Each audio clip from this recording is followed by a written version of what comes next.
Il y a évidemment la question que nous sommes posés tous ce matin. Faut-il en parler, ne pas en parler ?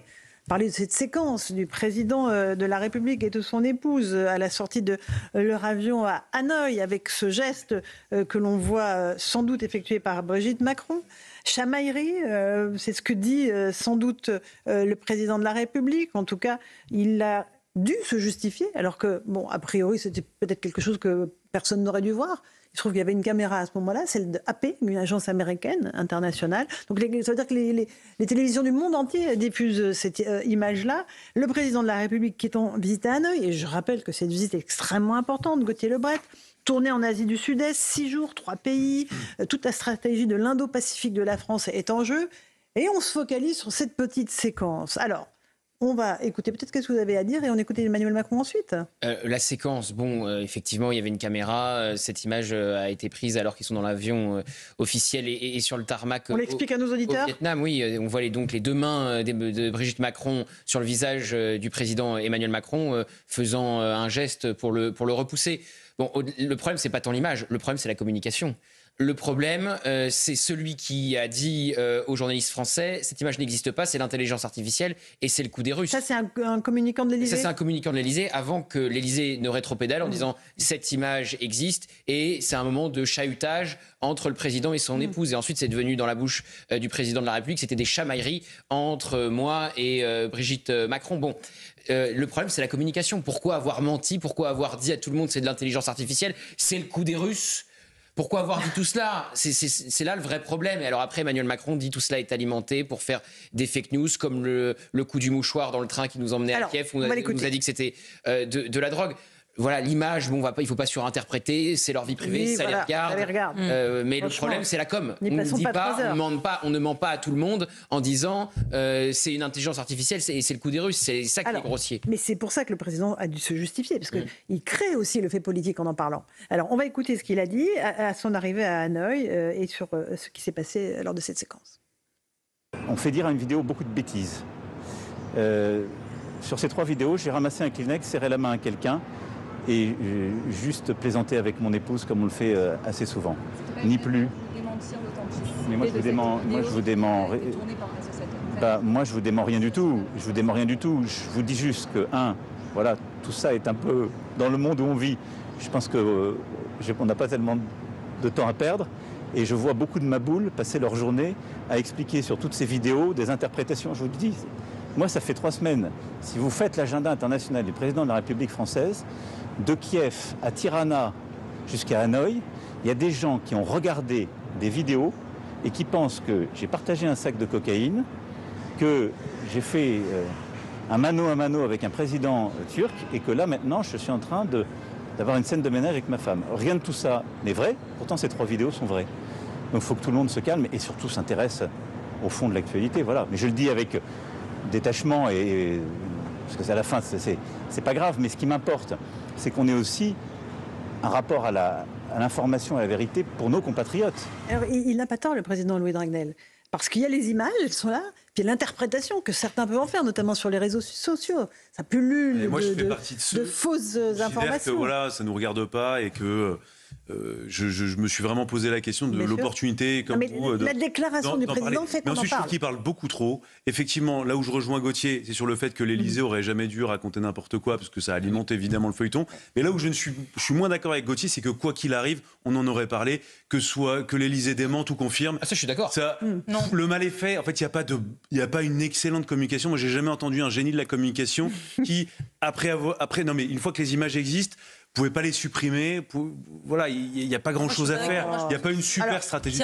Eugénie Bastier. Après, le mensonge, j'ai jamais. Il n'y a pas cette réaction de l'Élysée accusant le complotisme. Je ne pense pas que les médias traditionnels se soient emparés de l'affaire et diffusé les images en face d'un sujet de débat comme nous le faisons ce soir. C'est la réaction de l'Élysée. Et je pense qu'on a les politiques, je les comprends, ils sont sur le feu. C'est très difficile à cette position, à ce niveau de position de pouvoir. On a sa vie privée scrutée en permanence. Obligé de commenter en permanence, c'est difficile de résister, mais je pense que les politiques devraient résister à la tentation de répondre. Emmanuel Macron n'aurait pas dû répondre, il aurait dû l'ignorer. D'ailleurs, c'est déjà arrivé sur d'autres sujets quand il y avait des photos de lui avec des personnes précise, tout ça, il n'a jamais répondu. Terminé, Eugénie.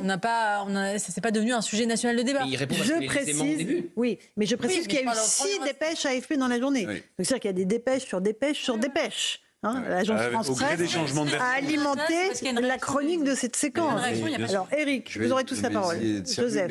La fulgurance de l'intelligence de la réponse de Macron, elle est à mon avis catastrophique. Je vais vous dire pourquoi. Parce qu'il y a plein de gens qui sont même pas au courant de cette histoire de sachets de cocaïne. Alors, il faisait allusion à quoi? C'était dans un train en Ukraine. C'est quelque chose qui s'est développé sur les réseaux sociaux. Donc là, il y a des gens qui disent, mais c'est quoi cette histoire, en fait? T'es au courant, René? Le président avait un sachet de cocaïne. Et puis, l'histoire avec Erdogan, qui lui coince le petit doigt dans la main. C'est vrai que c'est très humiliant. Il n'arrive pas à dégager son doigt de la poigne du président turc. Mais là aussi, les gens se disent... Mais qu'est-ce qui s'est passé? De quoi il me parle? Donc en fait, il remet des pièces dans la machine à communiquer. En pensant bien faire. En pensant bien faire. Oui. Bon, où il a raison dès le début quand même, c'est qu'il y a quand même des sujets plus importants. On est d'accord. On va en parler. Notamment cette tournée en Asie. On va en parler. Mais quand vous êtes un personnage public de cette ampleur-là, il y a des moments où ça vous intéresse de mettre votre vie privée en scène pour faire des unes de Presse People, pour qu'on parle de vous, puis il y a des moments ça vous intéresse moins. Bon ben voilà, c'est les deux faces de la même pièce. Joseph, et après Gauthier. Alors il y a la cocaïne, bien sûr, il y a... Non mais expliquez. Non mais arrêtez, dites pas n'importe quoi. Arrêtez. Les personnes, donc, en fait, il y a 3 personnes et Emmanuel Macron fait le geste de mettre... Il y a le Premier ministre polonais, le chancelier allemand et Emmanuel Macron dans un train. Il y a un mouchoir sur la table, il l'enlève. Qui est passé, qui est enlevé, c'est tout bon. C'est normal. Donc évidemment, tout de suite, les complotistes disent... On parle là-dessus. En revanche, ce qui est fait par Erdogan, l'insultant, ça c'est quelque chose qui est important, d'être tenu par le doigt. Mais ce que je voulais dire, c'est Joseph Massescaron. En politique, il y a une règle qui est vieille comme le monde, c'est on tombe toujours... par où on a péché. Toujours. Car, je rappelle... Laissez-le terminer son raisonnement. Oui, attendez. Il faut laisser Joseph s'exprimer. Non, mais c'est parce que... Allez-y. Simplement, toujours, je rappelle, et Gauthier s'en souvient, qu'il y a eu une vidéo d'Emmanuel Macron constituée uniquement d'IA, d'intelligence artificielle. Pour dénoncer justement les manipulations de l'image. Bien sûr, mais si vous voulez, à partir du moment où on s'engage sur ce sujet et sur ce terrain, on court évidemment le risque qu'il y ait un effet boomerang. Mais là, c'est pas de l'IA, ces vidéos, justement. Ah non, c'est pas de l'IA, c'est pas d'intelligence artificielle. Ce qu'il propose, c'est ce qu'il dit. Et lui, il les a subis. Ce qu'il dit, c'est qu'après... Les vidéos, Joseph, il les a subies, il les a pas créées. Les vidéos faites par l'intelligence artificielle, notamment dans le train à Kiev, où on voit torse nu avec ses homologues. Et évidemment, c'était des J'entends bien, mais à partir du moment où de quoi on parle, je comprends plus rien. De quoi vous parlez, Gauthier? C'est vrai, il y a eu des... Non mais c'est vrai, il y a eu des vidéos... On rentre dans une nouvelle ère. Non mais on est entré dans une nouvelle ère. Il va falloir expliquer ce qui est certifié, ce qui ne l'est pas. Voilà, c'est l'illustration. C'est notre rôle à nous de vérifier ces informations. Premier ministre polonais. Gauthier Lebret. Retrafiqué. Les garçons. Non mais pour dire... Traîner sur Internet, moi je n'ai jamais vu ces vidéos. Moi non plus. C'est sur Twitter, elle était sur Twitter. Et l'Élysée a ensuite démenti tant les vidéos que le mouchoir. Évidemment.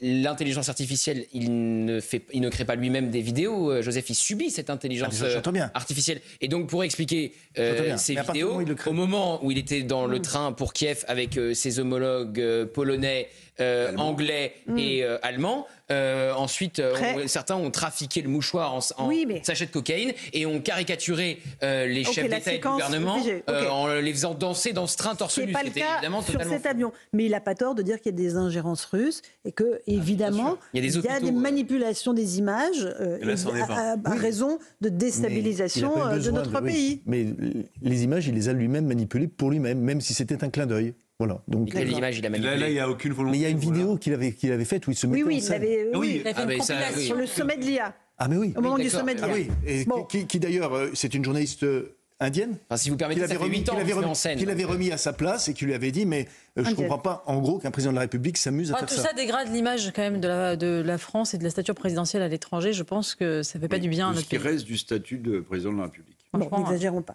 Gauthier, Non, mais tout ça est une erreur de com. On ne ment pas et je ne sais pas quel est le conseiller qui a 3 heures du balancé matin, il ça devait être mal réveillé, aux journalistes. Mais voilà. enfin, c'est une erreur de débutant. Est-ce que vous allez réussir à faire croire au monde entier que cette image est fausse, que c'est de l'intelligence artificielle et qu'elle a été trafiquée par les Russes? C'est grossier. Et d'ailleurs, Emmanuel Macron semblait agacé quand il répondait aux journalistes français présents au Vietnam parce qu'il leur disait: moi, je ne vous dis pas que c'est faux. Moi, je vous dis que cette image existe. Oui. Mais voilà, l'interprétation qu'on en fait n'est pas celle que vous dites. Un clin d'œil à son conseiller qui a vraiment fait une erreur monumentale de